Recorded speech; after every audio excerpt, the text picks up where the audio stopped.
എണ്ണയൊന്നും ചേർക്കാതെ ആവിയിൽ വേവിച്ചെടുക്കുന്ന വളരെ ഹെൽത്തി ആയിട്ടുള്ള മോമോസ് തയ്യാറാക്കാം. അതിനുവേണ്ടി ഒരു ബൗളിലേക്ക് 1.5 കപ്പ് മൈദ ഇട്ട് കൊടുക്കുക. എന്നിട്ട് അതിനാവശ്യമായിട്ടുള്ള ഉപ്പും കൂടി ഇട്ട് കൊടുക്കുക. എന്നിട്ടൊന്ന് മിക്സ് ചെയ്യുക. എന്നിട്ട് ഇതിലേക്ക് ഇളം ചൂടുള്ള വെള്ളം കുറേശ്ശെ കുറേശ്ശെ ഒഴിച്ചു കൊടുത്തിട്ട് നമ്മൾ ചപ്പാത്തിക്ക് കുഴയ്ക്കുന്നത് പോലെ കുഴച്ചെടുക്കുക. കുറച്ച് കുഴച്ചതിന് ശേഷം ഇതിലേക്ക് 1/4 ടീസ്പൂൺ ഓയിൽ ഒഴിച്ചു കൊടുത്തിട്ട് ഒന്നും കൂടി നന്നായിട്ടൊന്ന് കുഴച്ച് പരുവപ്പെടുത്താം. ഇനി നമുക്കിതൊന്ന് 1/4 മണിക്കൂർ റെസ്റ്റ് ചെയ്യാൻ വയ്ക്കാം. അതിനിടയ്ക്ക് മറ്റുള്ളത് ചെയ്തെടുക്കാം. ഒരു പാനിലേക്ക് 2 ടേബിൾ സ്പൂൺ വെളിച്ചെണ്ണ ഒഴിച്ചു കൊടുത്തിട്ട് 2 പച്ചമുളക് ഒന്ന് അരിയൊക്കെ നീക്കിയതിന് ശേഷം ഇട്ട് കൊടുക്കാം. എന്നിട്ട് ഇളക്കി കൊടുക്കാം. എന്നിട്ടൊരു വലിയ സവാള ചോപ്പറിൽ വെച്ചൊന്ന് ചോപ്പ് ചെയ്തതാണ്. ഇത് നമുക്കിതിലേക്ക് ഇട്ട് കൊടുക്കാം. അതിനുശേഷം 3 ടേബിൾ സ്പൂൺ സ്പ്രിംഗ് ഒണിയൻ ചെറുതായിട്ട് കട്ട് ചെയ്തതാണ്. അതും നമുക്കിതിലേക്ക് ഇട്ട് കൊടുക്കാം. ഒരു ഇഞ്ചി വെളുത്തുള്ളി പേസ്റ്റ് 1 ടീസ്പൂൺ ഇട്ട് കൊടുക്കുക. എന്നിട്ട് എല്ലാം കൂടി നന്നായിട്ട് വഴറ്റി കൊടുക്കുക.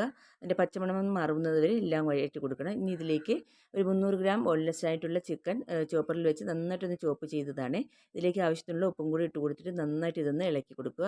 ആ ചിക്കൻ്റെ വെള്ളം വറ്റുന്നത് വരെ നമുക്കിതൊന്ന് ചിക്കി കൊടുക്കണം. അതിനുശേഷം 1 ടേബിൾ സ്പൂൺ കുരുമുളക് പൊടി ചേർത്ത് കൊടുക്കുക. എന്നിട്ട് 1 ടീസ്പൂൺ സോയാ സോസും കൂടി ചേർത്ത് കൊടുക്കുക.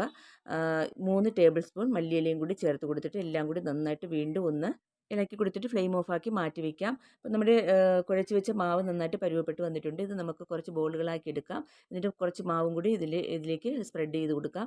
എന്നിട്ട് ഓരോ ബോളും എടുത്തിട്ട് നമ്മളുടെ പൂരിക്കൊക്കെ പരത്തുന്ന വണ്ണത്തിൽ പരത്തിയെടുത്തിട്ട് ഒരു ഡപ്പയുടെ അടപ്പ് വെച്ചോ ചോറ്റുപാത്രത്തിൻ്റെ അടപ്പ് വെച്ചോ ഒന്ന് ഇതൊന്ന് വെച്ച് കട്ട് ചെയ്തെടുക്കാം.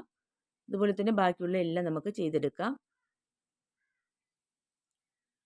എന്നിട്ട് ഇതിൽ നിന്ന് ഓരോന്നും എടുത്തിട്ട് നമ്മുടെ ഫില്ലിങ്സ് 1 ടേബിൾ സ്പൂൺ വെച്ച് കൊടുത്തിട്ട് ഇതുപോലെ 2 വിളുമ്പും കൂടി ചേർത്ത് ഒന്ന് ഒട്ടിച്ചെടുക്കുക.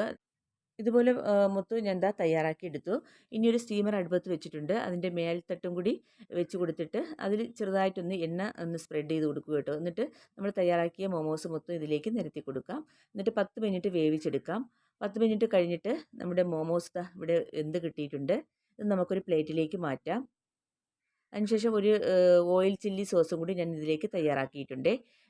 അപ്പോൾ വളരെ ടേസ്റ്റി ആയിട്ടുള്ളൊരു ചില്ലി സോസാണ്. ഇതിൽ കൂടി കഴിക്കാൻ വളരെ ടേസ്റ്റിയാണ്. അപ്പോൾ ഇതിൽ നിന്ന് 1 ടേബിൾ സ്പൂൺ എടുത്തിട്ട് ഓരോ മോമോസിലും കുറേശ്ശെ ഇറ്റിച്ച് കൊടുക്കുക. എന്നിട്ട് അതുകൂട്ടി കഴിക്കാൻ വളരെ ടേസ്റ്റി ആയിട്ടുള്ളൊരു ഐറ്റമാണ് ഈ മോമോസ്.